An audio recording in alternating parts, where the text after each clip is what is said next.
Welcome back to another episode of the 100% podcast with me, your host, Harry Purdy. And today we are joined by a new guest. Rebecca Foreman is an empowerment speaker and a domestic abuse awareness speaker. She goes around workplaces and tells people the signs of what to look out for and how to handle it if you know that somebody you're working with or somebody that you just know is going through the experience of domestic abuse themselves.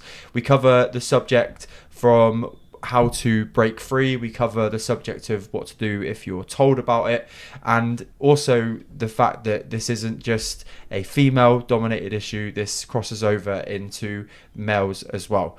Rebecca has turned her life around from somebody who's gone through the experience, and it's definitely 100% story that you need to listen to. Without further ado, I'm gonna hand you over to myself and Rebecca in the episode. Make sure you like and subscribe.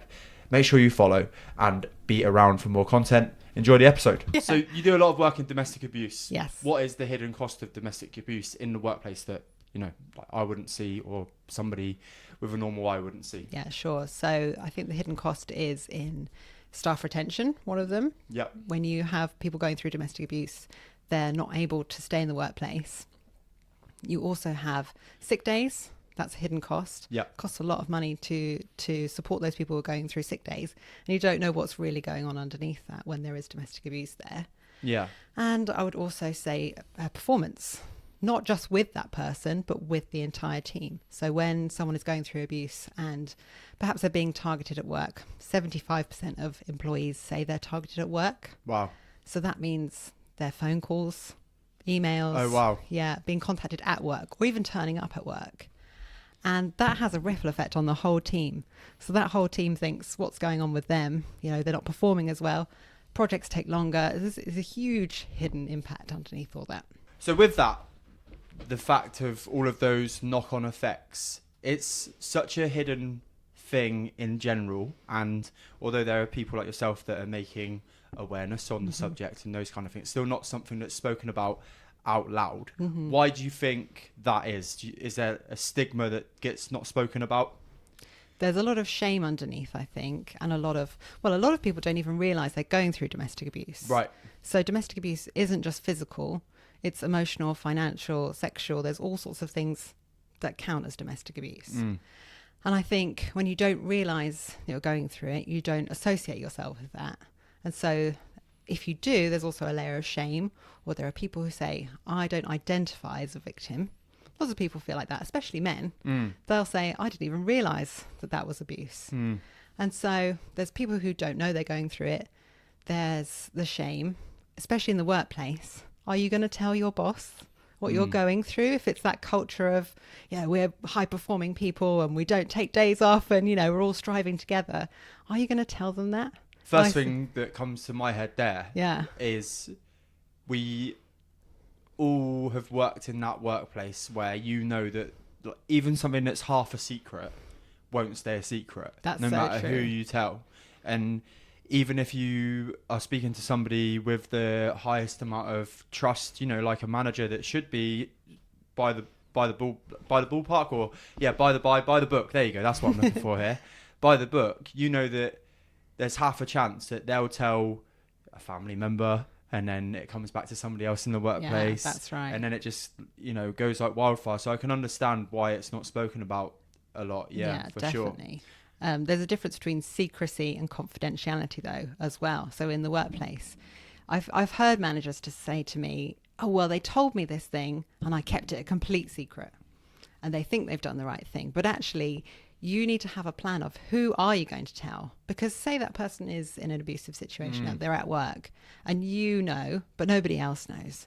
And you go off sick or you are away for a month because you're on holiday and that perpetrator comes to the workplace. Oh, yeah. Who is going to protect them?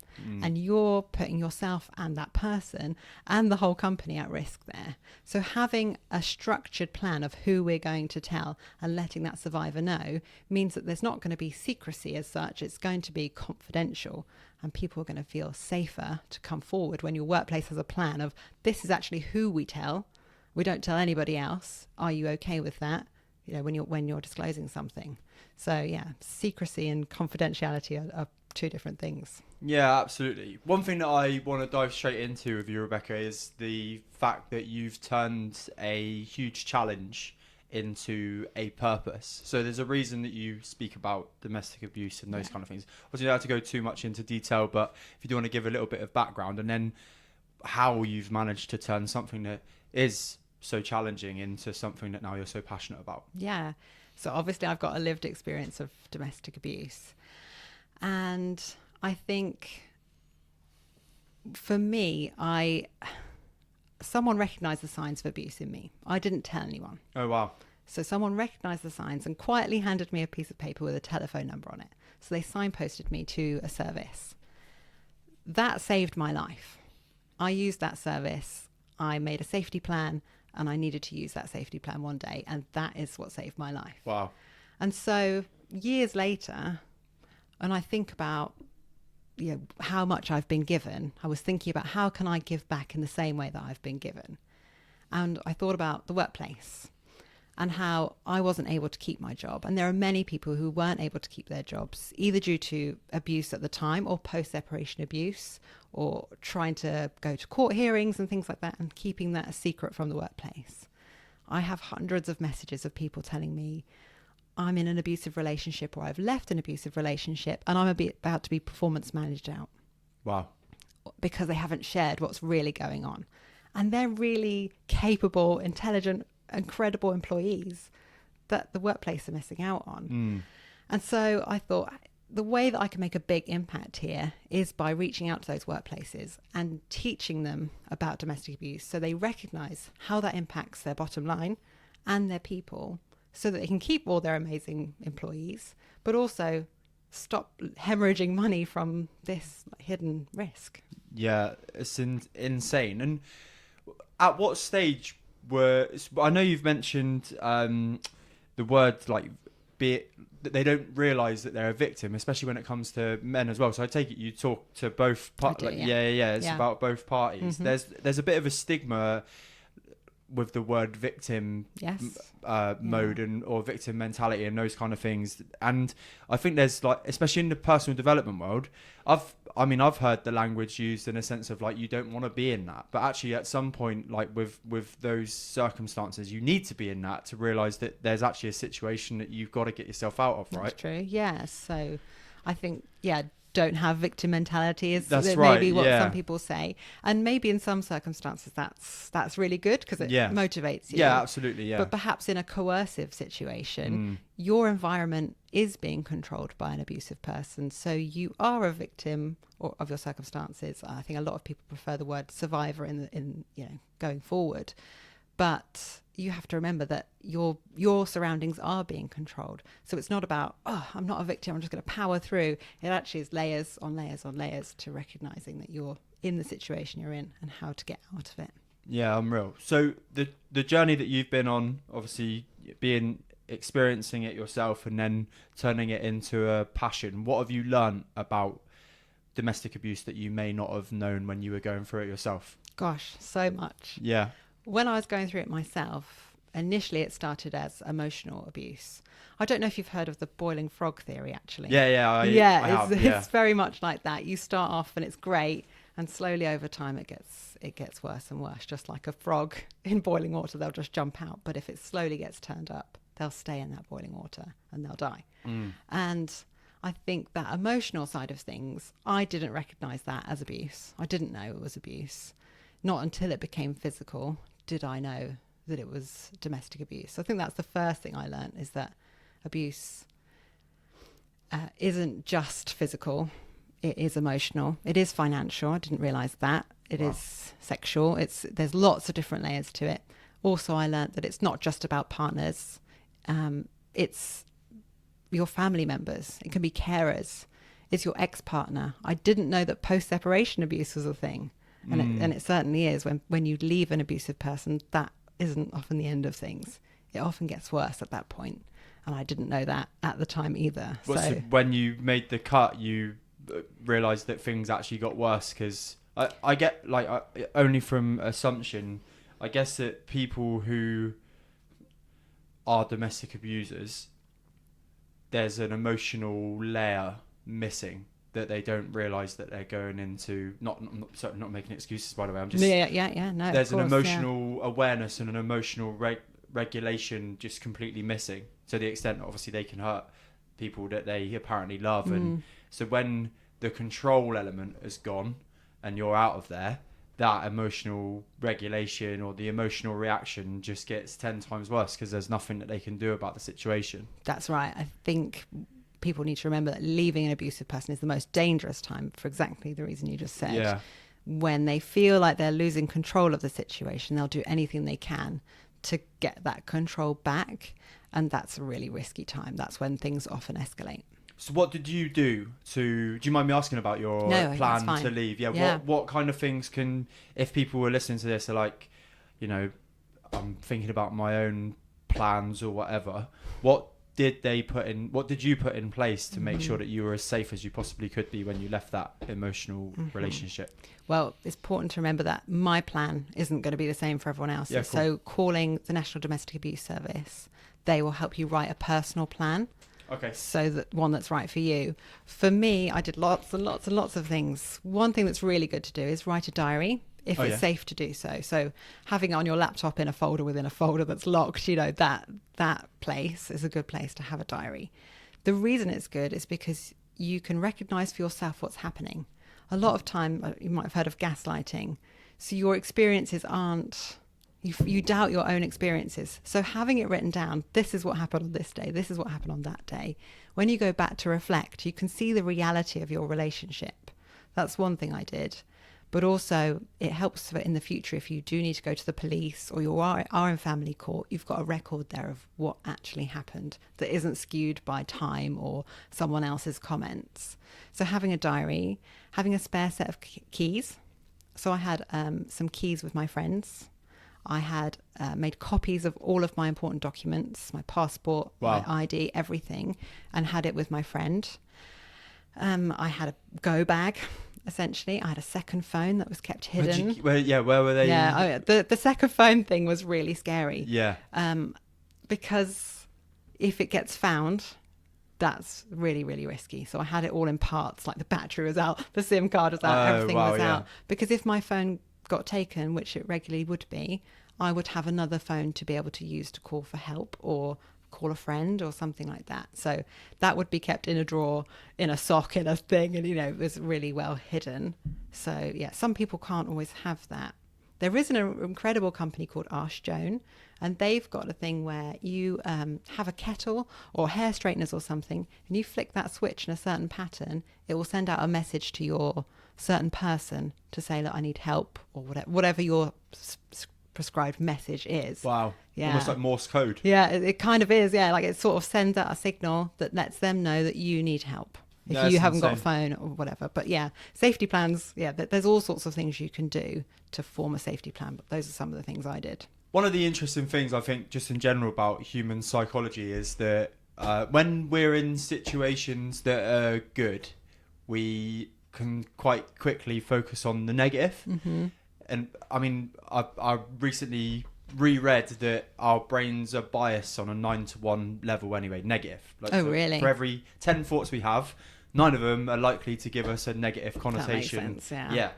But what I was thinking about is when we're in situations like relationships that we know, your inner self is talking to you all the time and you know that it's not right. Mm-hmm. We always seem to just focus on, but this part is good, or but this part's good. That's so true. Why do you think that is?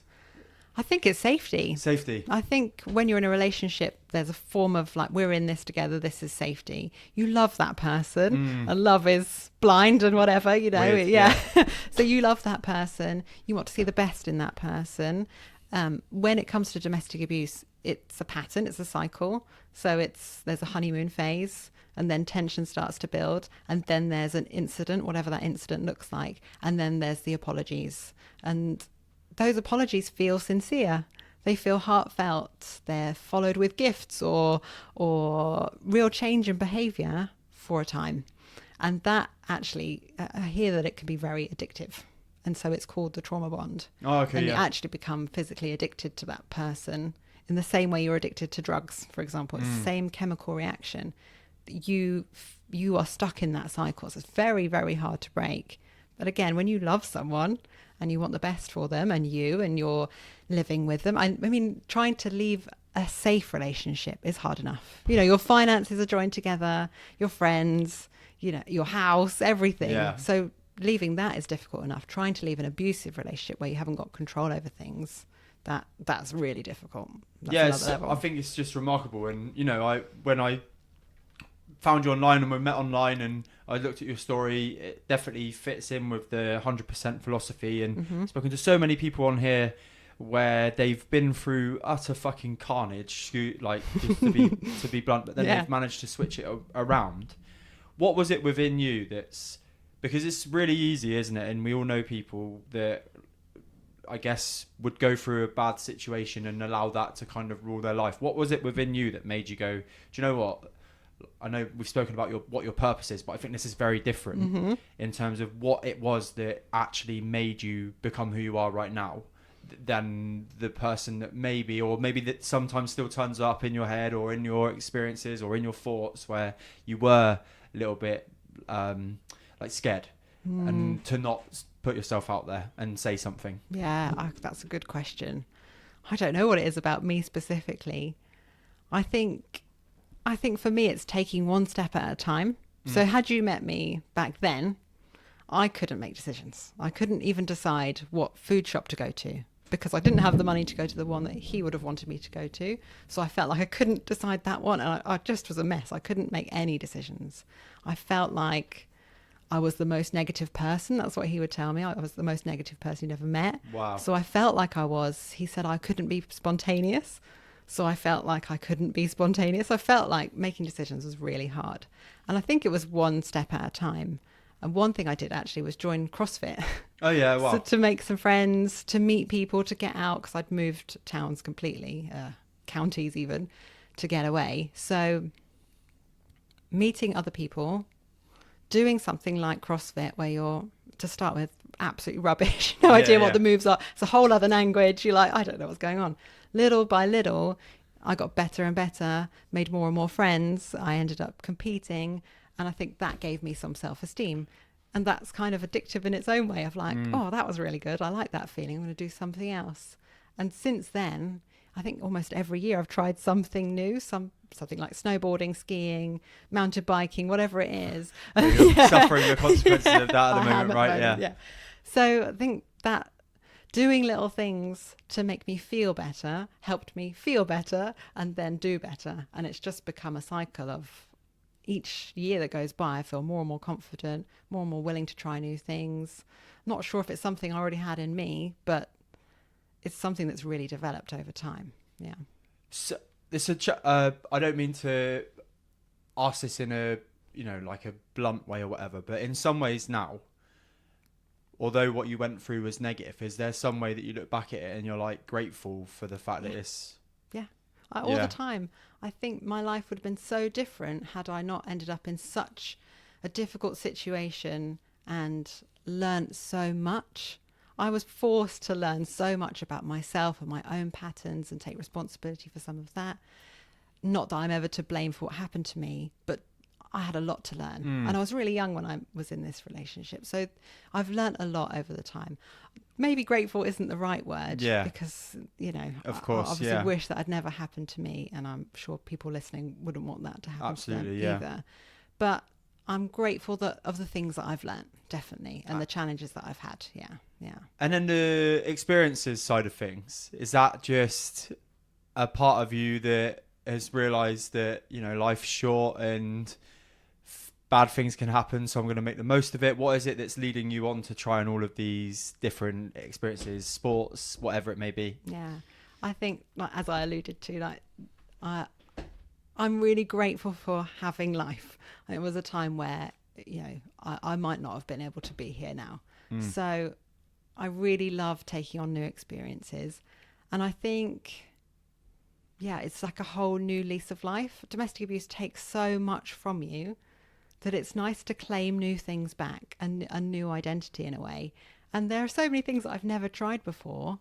So I'm like, oh, I really want to try. It might not be my thing. I might be terrible at it.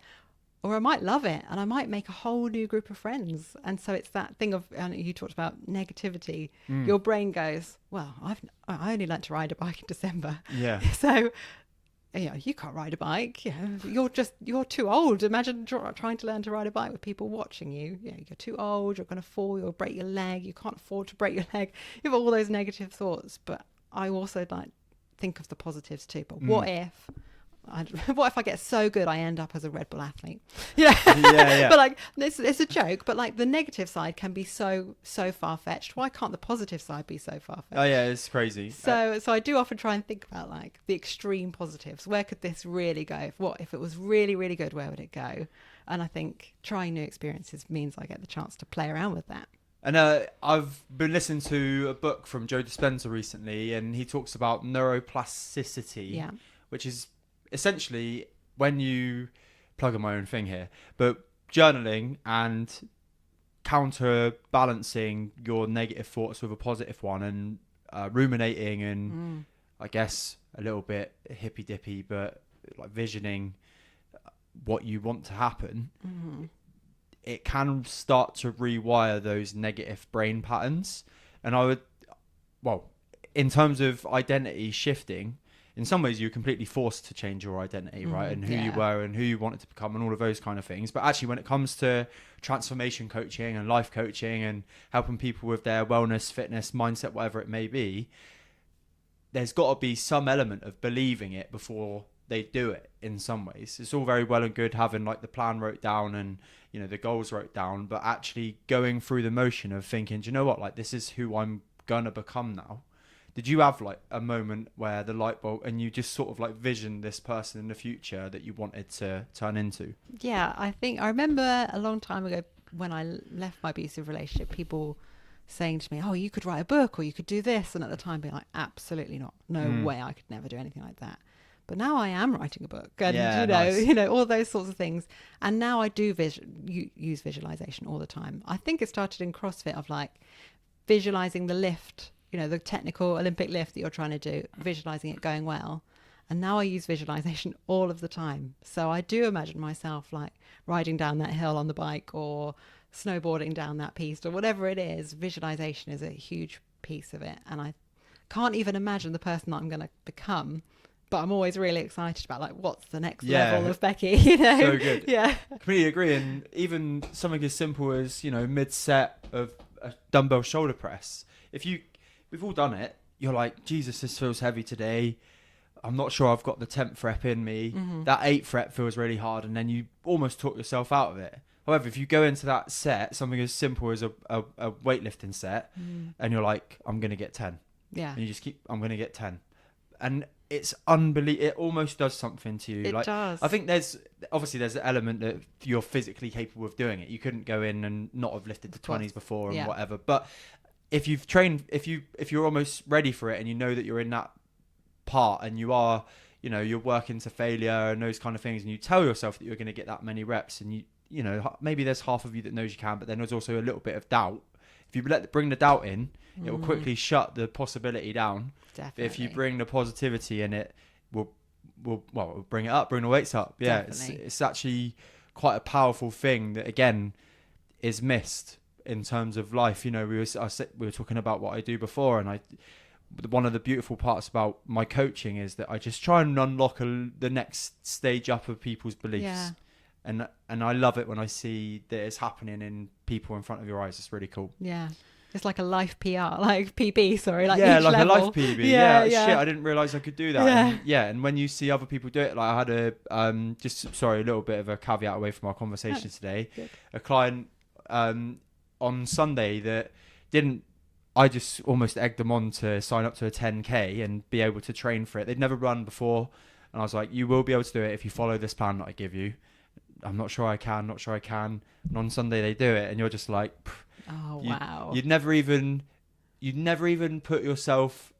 give yourself an opportunity if you didn't just say yeah and didn't sign up to the thing. True. Wow. I think it's quite quite amazing what we can do when we That's really nice. give ourselves the opportunity to. Yeah, for sure. And it's really nice that you're able to help people achieve those things, and you can watch it happen, like you said, in front of your eyes. Yeah, someone who would never choose to do that, and now they are doing, and they've done it. And a message this week of, can you give me something so we can carry on the running momentum? And you're like, yeah, you know what, like it's like an identity shift straight away. Definitely, yeah. Non-runner to now wanting I'm to a run. runner. Yeah. It's cool. That's so really in cool. terms of that, like the changing experiences and stuff, just bringing it back to you, when you go and do your talks, your keynotes and those kind of things, I guess you have the same kind of experiences.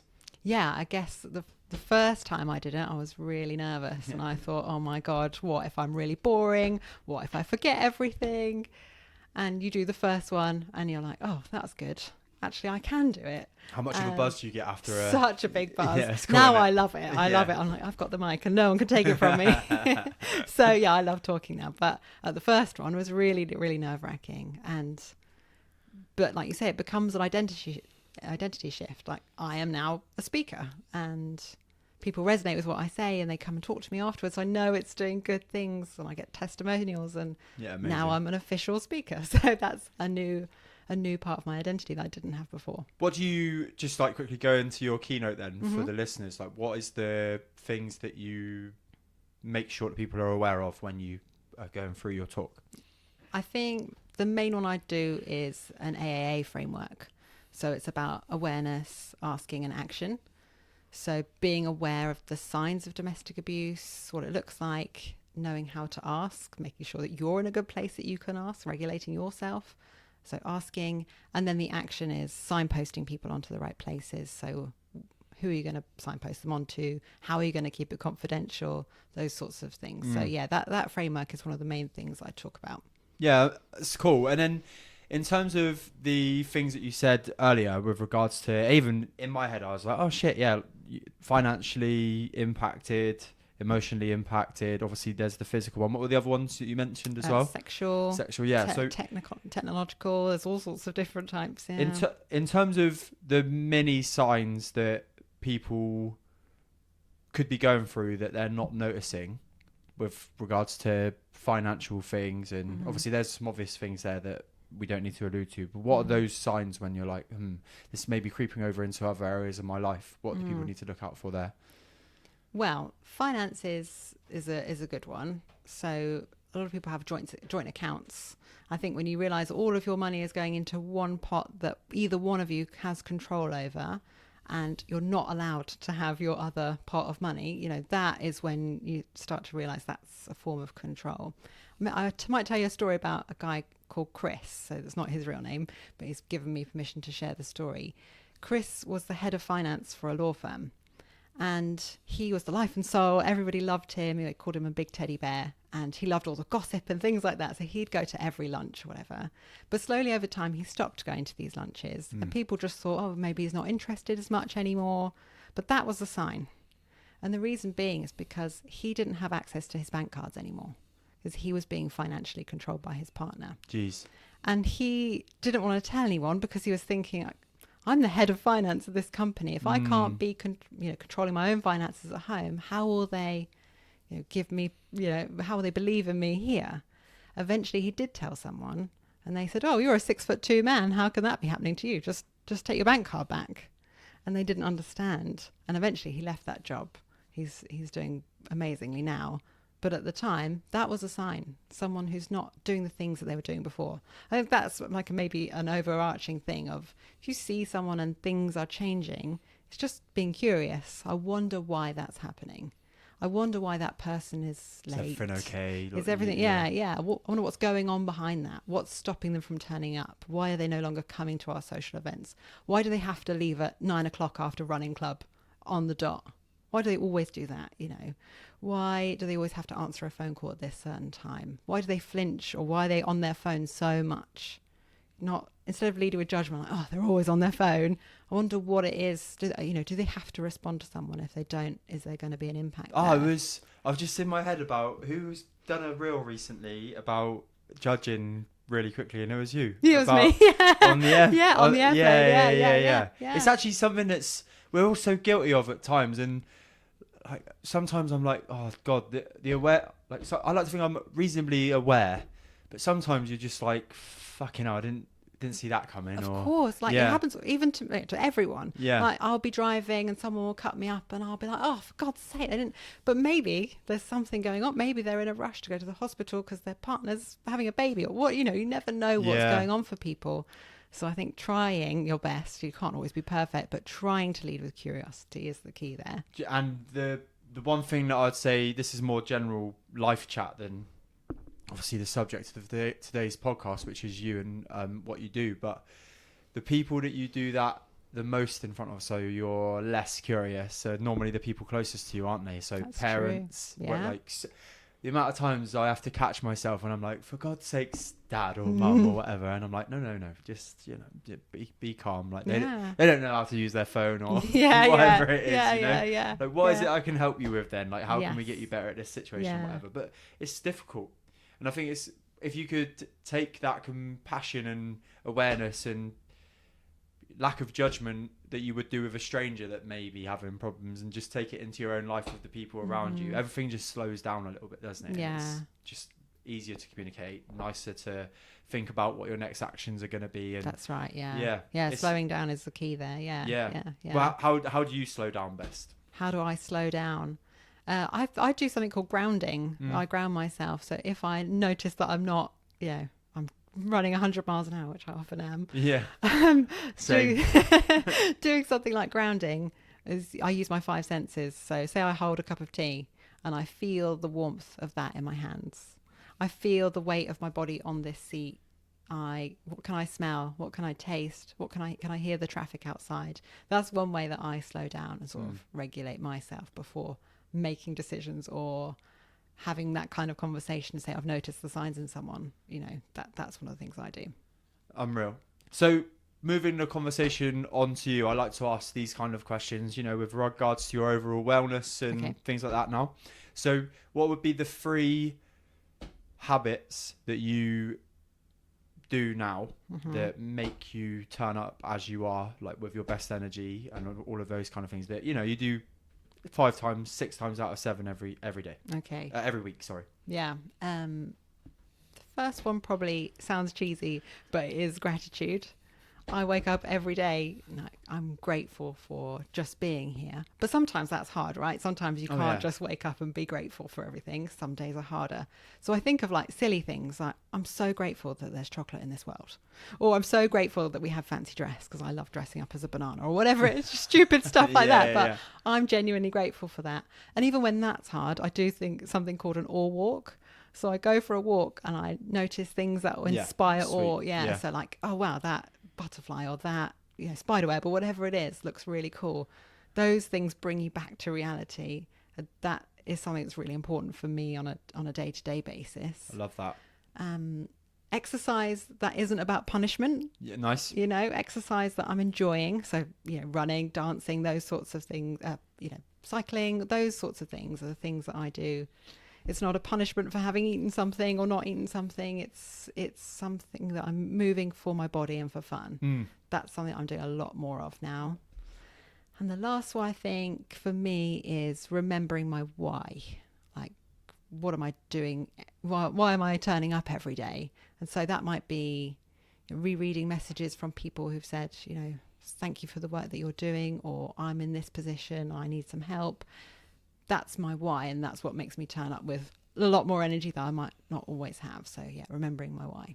Insane. I love the awe thing, and it's so surprising when it turns up. To be fair, I did a podcast on it recently, but there was a moment I'd never seen a red squirrel before until I was in Scotland, and the word was in awe. I was like, holy fucking shit, a red squirrel.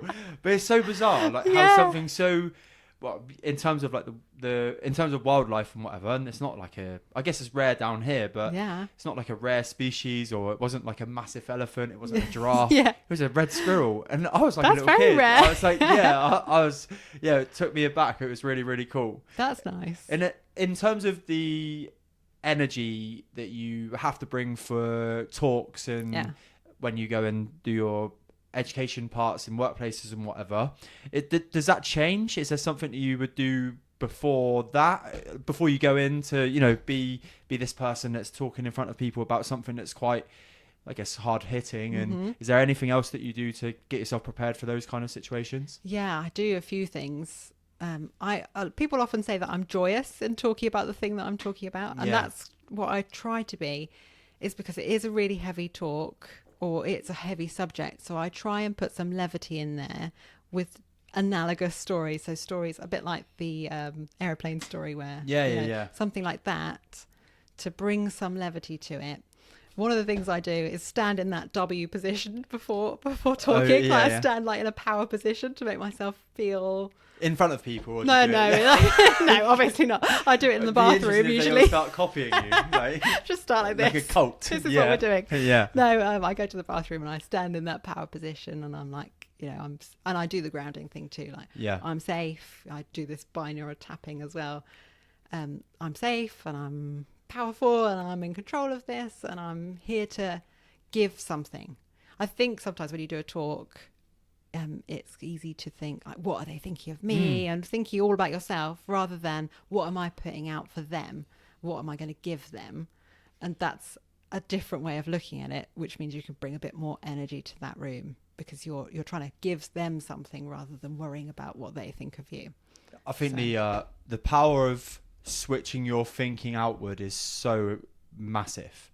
When you speak to a lot of people about their emotions and like sensitively, if they're feeling low or whatever, a lot of that thought process is very much like internal, isn't it? And you know, it's sort of like objectively your thought goes out, but then it comes straight back in again. Thought goes out straight back in again about me. As soon as you can get that to switch around and be like, how can I impact somebody else, or how can I show up for somebody else today? That thought of self and like whatever's going on inside quickly evaporates. And that's what I love coaching. I love showing up, you know, to deliver these, to have conversations like this, because it's never about, obviously it's the 100% podcast by Harry Purdy, but there's 200 and something episodes of with somebody else, and it's so empowering in that way. And like when you obviously went through your journey, and you got a child as well, so we'll speak about him shortly. Is that when you can, if you are feeling low and you can switch it around to other people, is that something that you've also like taken upon as like a practice that you do almost subconsciously now? I guess your work is around other people anyway, isn't it? Almost everything I do, I feel, is for other people. I think when you can give back, you get so much more. It's almost selfish in a way. You know, when you can give out to the world, you get it back tenfold. I always believe that. So just in my nature as well, just to try and help other people. But obviously the work I do is all about helping other people, businesses and individuals. But I'm a parent too, so everything I do is geared around, literally focused around it. And his friends, you know, even last night I was ironing something that one of his classmates had broken, you know, the hammer bead thing. You know, I just love giving back and helping people. I think if there's more of that in the world, it's just a better place, isn't it? So your energy is unreal. In terms of, I want to talk to you about your book, because we've been, I don't know if I'm pretty sure I may have mentioned it on our pre-call. I've just finished the draft of a book too. How are you finding the process of writing a book? I've found it really challenging, actually. I found like trying to structure it right. I write something and then the next day I read it and I'm like, oh, I don't really like it anymore. So it's taken ages and ages and ages. And having the right balance of, I really like storytelling and telling other people's stories as well. And so having the right balance of stories and information and not making it too long. And there's a lot to it, and it's brand new to me. Do you have a intention of when you want to release it or get it out in public? I don't know. I'm throwing a bit of 100% coaching your way here. Let's get a little deadline in there, shall we? There's no reason why I couldn't do something with it. I am actually having 2 calls, I think next month, with publishers. So that's sort of gearing me up to, you know, they might not necessarily like it or want it. I know these things take a while, but at least I'm putting it out there and having a conversation. I might get some feedback back as well, which could be really useful. So Yeah, I mean, watch this space. Having a deadline would be really good. You're right. So when I'll is it think then? about that. I'll have to think about that one. I find as well when you do something like write a book or even a reel, or we've spoken about when you speak in front of people. The most I don't want to use the word obvious, but I guess the most common human thought that we can have is judgment of other people, and there's so much. All I ever think about when I post a reel is, people are gonna think, here he is again, and and it's so true because like in terms of my friends, nobody posts as many posts online that I do. True. Nobody posts as many videos, so of course it may be a bit like that, but actually, when it links to like what my vision is and what makes me not makes me feel good, but what lights me up, it's about doing that one action. So what do you, when it comes to thinking about other people and that judgment, is there something that you revert back to that helps you with getting over that? I think it's all about the value that I'm giving. And so when I do create a reel or something, I check myself of like, is this actually giving value? Yeah. Or is this just an ego post? Yeah, is this just me looking great? Yeah, yeah. Or am I actually adding value? And if I am adding value, then cool, I can throw it out there and I'm not going to worry about it, what other people think. Yeah, because you're being... Because hopefully I help, if it helps one person, then cool, it's done its job. I think it's easy, as I'm sure like many talks that you've done now and many people that you've helped, obviously different jobs, but same impact. Like we're trying to impact other people. If I was to go back to the start of my journey, and I would always say that I want to help one person, but there's always that element now 3-4 years into my journey where I'm like, I want it to be 100 people. I want it to be... It's really hard to stay grounded in just impacting one person, isn't it? Because I guess with the self-development trap, right, is that you want to be present and you don't want to let the ego take over, but at the same time it's in the title, isn't it? It's like self-development, self-improvement. You want to kind of see things get better and get quickly. That's true. How do you handle that? Like, because I'm sure with the same for all of us online, you think like this post is going to absolutely pop today, and then it's like two people see it. Yeah. It's hard, isn't it? Yeah, it can be. Yeah, that's a really good point, because I don't know if I've even thought about that, because it's always the goal of help one person, but actually I have got a mission statement of every UK workforce, which is more than one person. Every UK workforce being aware of domestic abuse and having some sort of policy in place. That's my goal. So actually maybe it is more than one person. I guess if you knew that you were helping one person every day, it's worth it, isn't it? Maybe it's one person every day. I'm not sure. I hadn't thought of it like that. So yeah. And I think as well, just talking generally about social media as well right now, is that the concept of football stadiums. So have you ever been to a football match? Yes. Okay, cool. So if you had like 1,000 people stood in front of you, which is essentially what you have with you would be like, oh shit, that's a lot of people. Yeah. But because on your phone it's like 1-0, like that's you don't true. see the That's people in front of you. Yeah. You never really know who's what. And occasionally, I'm sure you probably get more messages than me, but occasionally you get a message that's like, wow, your platform is amazing, and it just, all of the hard work and all of the self-doubt and all of the criticism that you have maybe put on yourself just eludes for that 1 minute, and you're like, that's worth it. Yeah, it's worth it. So actually, you come back full circle, don't you? Because you think, I want to help one person, then you think big picture, and then that one person does message you, and you're like, oh shit, that's really cool. That was worth it. Yeah, that's true. I think of that like all the time. I'm on LinkedIn quite a lot. Oh yeah. And some of them will blow up and some of them don't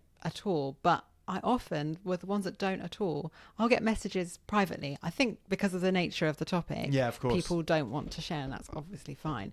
But they'll message me directly, and I'm like, oh, so even though I don't have loads of likes and I don't have loads of messages, it actually did add value, because that one person did come and say, thank you for sharing that. I'm struggling with this. Can you help me with that? Great. Amazing. It's done its job. Do you ever have days and moments where things do feel, you are human, right? But those days where things do feel a lot and there's a lot of pressure, and obviously, aside from your grounding, what are the things that you do to, I guess, pull you out of the slump and not force yourself out of the mood, but get you back on mission? What are those things that you do for yourself? Well, sometimes I just allow myself to feel like that way, Yeah. because some days aren't going to be your best days. So when I am having a particularly bad day, I will say, that's okay. Today's not the day. That's fine. Tomorrow will be the day. And then when I wake up the next day, I'm back on form. Or if it's not so bad, I might give myself an hour. Like, okay, Becky, you've got an hour to mope about this. But after that, you have to get back on track. So sometimes I give myself time limits. I might even set an alarm on my phone and be like, right, you can feel negative for an hour, but it's, it might be something like I spilt coffee everywhere or something. Yeah. Right, we'll move on now, What would you say, like, inside you are you quite a sensitive character deep down? Are you somebody that, like, holds on to things that have happened, like maybe passing in the street or like a loose comment from somebody? Are you somebody that ruminates on that? I know the reason I asked is I know I am. My inner chimp or inner child is so, like, can be so what's the word I'm looking for? Not reactive, no. Well, I guess it is reactive, but where I'm aware enough to be like, that's just going on in there. I guess sensitive would be the word. Sensitive, like, yeah. things that I wish didn't impact me, like, emotionally or internally. I do think about sometimes, even if it's like a stupid comment on a football pitch. I'm like, oh, you fucker, like, you wound me up now. You know what I mean? But I'm like, just let it be and let it pass. But I think actually recently, I don't mind bringing it up, and is that with my grandma passing away suddenly, I think it does, they talk about, like, the waves of the ocean. It's just made him a little bit more choppy lately. And it's something that I wouldn't say that I experience very often now, is, like, the emotions and, like, heavier days and whatever. But obviously it's a big part of my journey. Of course. It's where it's all stemmed from. Yeah. And actually seeing it again, it's just like that, in, like, find you sit with it and you think about it, but actually it reminds you, like, how far you've come. Yeah, that's really good. Yeah. You've seen it all. You've seen these thoughts before. Yeah. You know how to deal with them. You know what you've created because of them. Yeah. You know how many people you've impacted. But I do think it's one of the hardest things as well, is when you stick yourself out the same. Again, I'm sure you experience the same. When you stick yourself out on the screen and you do talk about all these great things, there's that little part of you that's like, but you shouldn't be feeling that way. But actually, it's just the biggest part of the human experience that there possibly is. Yeah, and I think, like you said, like, noticing it is such growth, because so many people will perhaps react and then be like, well, I was justified with that. They shouted at me. I'm justified in that. But actually, you're saying you've noticed it and you've gone, oh, yeah, that's my chimp brain. It's just a reaction. I can just let it be. Yeah. So noticing yourself doing that is really good, isn't it? It's the not getting frustrated with those moments of, where you say that you want to get, like, I'm just going to have an hour to, but it sounds like, you're pretty good and pretty kind to yourself when those moments occur. Yeah, I think that's taken lots of therapy, all of the therapy. Yeah, all of the therapy. I've done all of it. So yeah, completed it, mate. Yeah. Completed it, I think.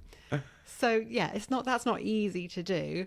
But I have gotten really well practiced at it, I think. What I struggle more with is being almost too empathetic. So I went to an event recently where I was sat at a table and I felt like I could feel everyone's emotions reacting to the speakers, and it was almost too much for me, because I could sense these people over there were upset at this thing and someone over there was particularly angry about something, and I felt like I left absolutely full of everybody's feelings. It's like almost sucking them up. Yeah. So that's a new thing that I've had to, like, learn about, being sensitive. And that is similar when someone comments something negative on my post. Say I talk about my own personal experience and they'll say, well, let's hear his side then. And you think, oh gosh, that's stinger. Ooh. But then again, I start to think to myself, well, I wonder what's going on for them. I wonder why they're saying that. Was it nobody ever boxes up, do they? No. Yeah, exactly. And I work with my mate, coach Paul Mort, and, like, this shit he gets on his posts and the way that he reacts to them is just, like, phenomenal. That actually, when I've had trolls on YouTube Shorts or whatever, I'm just like, how do you deal with them? Yeah. What, the trolls? Yeah, how do you deal with that? I think it's similar to you, that I honestly believe that if you have the energy to and your energy is only going to messaging negative on somebody else's post or video, I'm sorry, it just says more about you than it does the person that's posted the video. Yeah. But actually, like, in some ways, I feel sorry for them because they're not seeing past what's going on right now. And again, it's hard. Even the other day, one of my friends in Yeovil, he's got like an entertainment podcast, and I don't know whether he did it. I don't mind saying it. I don't know whether he did it on purpose, but he did a video on the top 5 best restaurants in Yeovil, but like they were all rubbish. But everyone was telling him that there's like a Thai restaurant in Yeovil, and honestly, it's worth the drive from where you've come from. Yeah, like it's unreal. It's so good, and he missed it out. And so many people would put it in the comments about this Thai place, and I was like, man, you're going to go viral for not mentioning the Thai restaurant. Yeah. And it was just a tongue-in-cheek joke, but somebody put on my comment like viral ? Ha ha ha. And I was like, you've literally missed the point. Yeah. Like, this is a joke. Yeah. We know he's not going to go viral. Yeah. Are you feeling better now, kind of thing? Yeah. Like, What has this done for you? Like, literally putting people down. The thought of this guy going viral for this person was obviously too much that he had to comment. And actually, if you think about that, it's really sad. It's so sad. Yeah, because what a insignificant thing to even bother saying.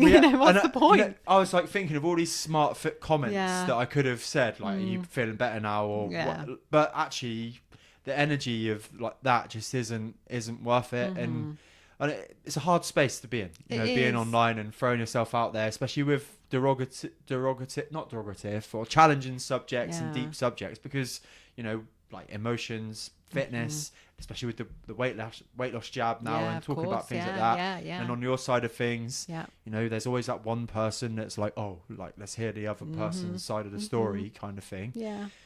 But like, it's important that, for me, this is my personal thing, that even though sometimes those comments on YouTube do like sting a little bit or whatever, they will never outweigh the positive comments that I've had. Yeah, but again, like I said earlier in the podcast, 9-1 negative bias. Yeah. We're always going to think about those negative comments more. Yes, that's true. Give them more weight. It's interesting that we do that, isn't it? And it's almost like, if you were to think about it in weights, the positive ones are like, oh yeah, thank you, like 10 grams on the scales. But one negative comment about the way you pronounce like, I got one on YouTube the other day, there was how I pronounced marathon. I was like, fucking hell, like, are you but it was like a kilogram, like hitting the scales. Yeah, and you're going to think about that and the way you pronounce it. Am I saying it right? Marathon.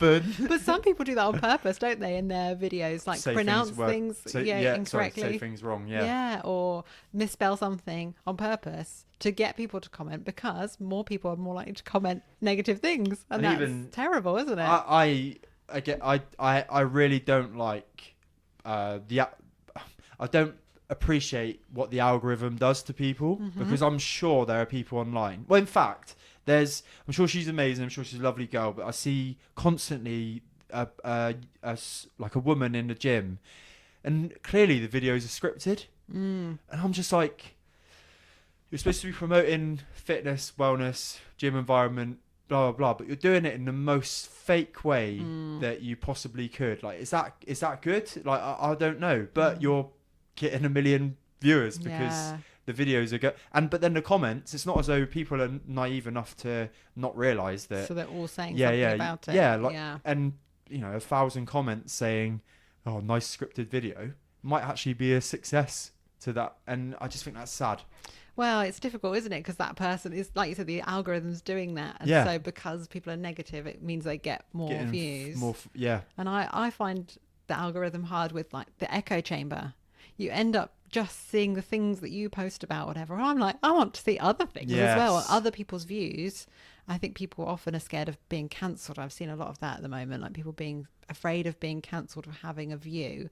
And it means that people aren't having genuine conversations anymore, so they're just sticking at their lane and not really learning anything new from other people, because they're only seeing one view. And I think that's a shame with the online world. One of the You like Harry Potter? Oh yeah, my son's just finished the 7th book actually. Oh, Yeah, so I'm really into it at the moment. Yeah. Have you seen the advert to the new series? No. So like okay. So the triggering people have been triggered by the fact that Professor Snape has been casted as a black actor. Okay, yeah. And like, I just think it's such a divisive thing that's being spoken about, and you know where we're going about like and because the video got that many comments and whatever, everybody's talking about it, and it's just such a small, like, minor detail about this new series. I just like, Jesus Christ, but it's gone absolutely viral, and I just, and again though, it's that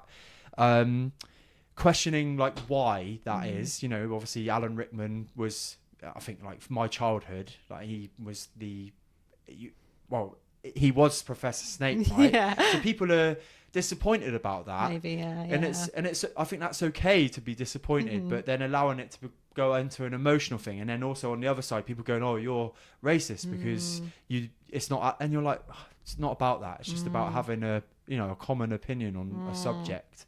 But just everything right now is so divisive. Divisive is the word. Yeah. Yeah. But it's just, I think sometimes those divisive things gain more traction, and that's so things are deliberately posted out there to be divisive so that they could be have all of the comments that go viral or whatever. So that's I mean, look, I don't mind admitting I'm a proper, if people want to use the terminology, bury head in sand with the news and stuff, I do. Me too. Yeah. Like, I do not need that chipping away at my brain or whatever, because it just makes you question a lot, that's for sure. Yeah, I think during COVID, we were talking about COVID earlier, I know, right? That's when I stopped watching the news. Got me banned from YouTube talking about Yeah, well, I think watching the news like that was really, really scary times, wasn't it? Watching the news. And so that's sort of when I stopped watching the news, and really, I'm also a bury my head in the sand kind of person now when it comes to that. Yeah, I don't want to know. I've got 3 questions to wrap things up today. Okay. First question, what does transformation and growth mean to you? I think it means starting from somewhere, being able to reflect on things and having goals and visions for the future. For me, it's everything. That's my whole life purpose, I think, now, is to constantly grow and transform and have an impact on other people so they can grow and transform. Unreal. Love that answer. Next question. What does feeling 100% look like and mean to you? For me, that's freedom. Yep. In lots of different ways. So freedom financially, freedom to dye my hair pink and wear crazy earrings and wear colourful clothes, and just to be myself, I think is a big thing. And feeling physically, mentally healthy, being able to do the things that being grateful to be able to do the things that I'm able to do, and just doing that consistently. Unreal. Final question for today's podcast before we wrap things up is, what is the greatest bit of advice you've ever been given? Ooh. I think one of the quotes I really like is, what would you do if you knew it couldn't fail?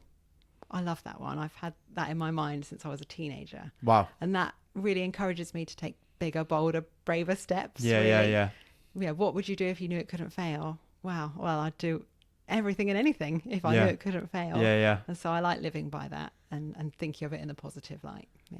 Unreal. Where can people come and find you, Rebecca, if they want to come and find you more on social media, get in touch, maybe they want to have a little chat with you about something or other? Yeah, sure. So I'm going_unbroken_ on Instagram. You can always message me there. I've got lots of links in there on my website, which is goingunbroken.com. I'm on LinkedIn as Rebecca Foreman, so you'll find me there. That's where I do most of my posting. But yeah, you can message me on any of those platforms, and I'm always welcome to a chat. Perfect. If you have enjoyed today's episode with Rebecca and I, please go over to Apple Podcasts and Spotify and drop a follow, subscribe and like. And if you want to, let us know a comment of what you think about today's episode. And if you're watching on YouTube, hello, like, subscribe below. It goes a long, long way to helping the show. I'll see you here with an episode every Friday. Take care.